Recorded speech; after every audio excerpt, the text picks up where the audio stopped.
नमस्कार किसान भाइयों, स्वागत है आप सभी का आज के इस अपडेट में। तो जैसा कि आप सभी लोगों को पता है कि पीएम किसान योजना से जितने भी किसान रजिस्टर्ड है उन सभी लोगों को अलग अलग स्कीमों का फायदा भी दिया जाता है और उन्हीं से रिलेटेड यहाँ पे एक स्कीम दी गई है।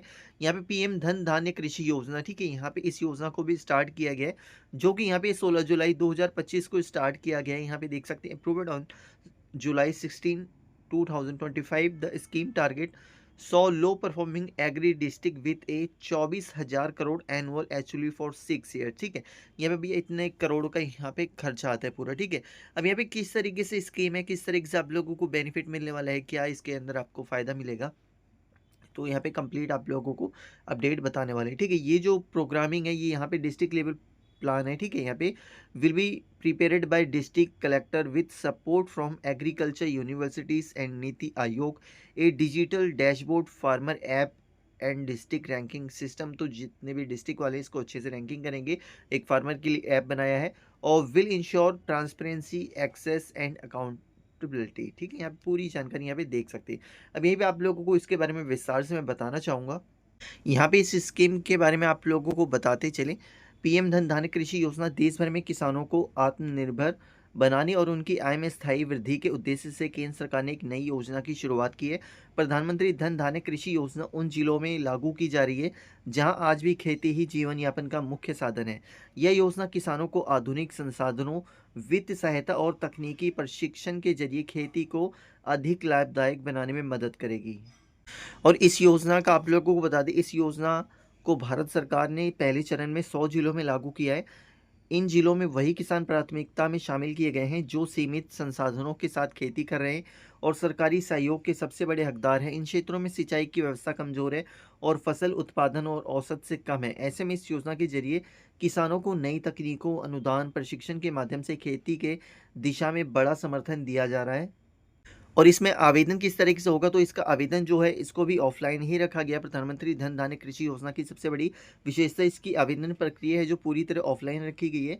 ग्रामीण क्षेत्रों के किसान अब अपने नज़दीकी कृषि कार्यालय जाकर आवेदन फॉर्म प्राप्त कर सकते हैं। आवश्यक जानकारी भरने के बाद संबंधित दस्तावेजों के साथ फॉर्म जमा किया जाता है। पात्र की जांच के बाद किसानों को योजना में पंजीकृत किया जाता है, जिससे उन्हें सभी लाभ मिलने का रास्ता खुलता है।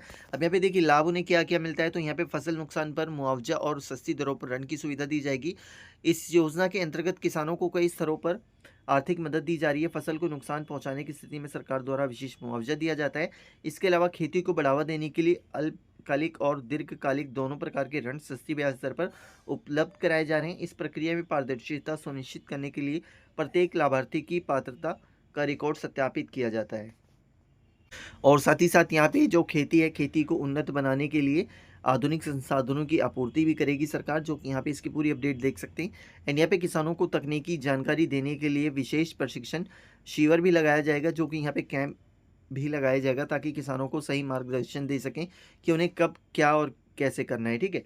योजना के तहत देश भर के चयनित जिलों में प्रशिक्षण शिविर आयोजित किए जा रहे हैं। इन शिविरों में कृषि वैज्ञानिक और विशेषज्ञ कम लागत में अधिक उत्पादन के तरीकों की जानकारी दे रहे हैं। मौसम, मिट्टी, फसल के अनुसार किन तकनीकों का इस्तेमाल करना चाहिए, इसकी व्यवहारिक जानकारी किसानों को दी जा रही है। यह प्रशिक्षण पूर्णतः निःशुल्क होता है और स्थानीय भाषा में दिया जाता है, जिससे किसानों को समझने में कोई परेशानी ना हो, ठीक है।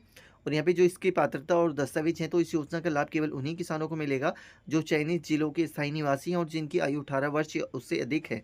उनके पास न्यूनतम 2 हेक्टेयर कृषि योग्य भूमि होनी चाहिए। आवेदन के समय आधार कार्ड, भूमि का दस्तावेज, बैंक पासबुक और वैध पहचान पत्र की प्रतियां जमा करनी होती है। सभी दस्तावेजों की जांच सरकारी रिकॉर्ड के आधार पर की जाती है ताकि कोई अपात्र व्यक्ति योजना का लाभ ना ले सके, ठीक है।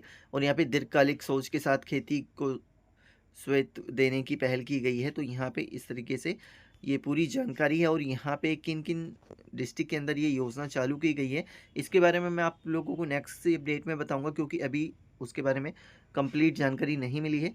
अभी इसका ये तो है, इसकी ऑफलाइन अप्लाई किए जा रहे हैं। अब कहाँ पे किए जा रहे हैं, कैसे किए जा रहे हैं, इसमें अभी तक इसका पता नहीं चला है, लेकिन इसमें क्या बेनिफिट मिलेंगे वो मैंने आप लोगों को बता दिया है। आपके पास डॉक्यूमेंट कौन कौन से रेडी होनी चाहिए वो सब मैंने बता दी हैं।